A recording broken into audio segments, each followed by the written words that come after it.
একটা শুনুন, জীবন থেকে যখন কোনো কিছু হারিয়ে যায় বা কোনো আপনজন হারিয়ে যায় বা কেউ আপনাকে ধোঁকা দিয়ে কিংবা প্রতারণা করে আপনাকে না বুঝে আপনাকে অবহেলা করে দূরে সরে গেছে, তো হতাশ হওয়ার কিছুই নেই। আপনি মনে করবেন না আপনি কিছু হারিয়েছেন।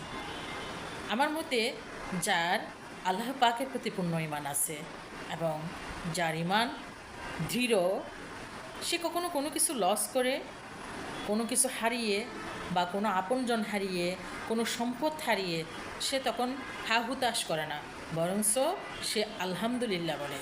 এ প্রত্যাশায় আলহামদুলিল্লাহ বলে যে যা কিছু সে হারিয়েছে, সে কোনো আপনজন হোক বা সম্পদ হোক, যা কিছু সে হারিয়েছে, নিশ্চয় আল্লাহ পাক তার চেয়ে উত্তম কিছু দেওয়ার জন্যই তার কাছ থেকে ওই জিনিসটা, ওই আপনজনটা কেড়ে নিয়েছেন।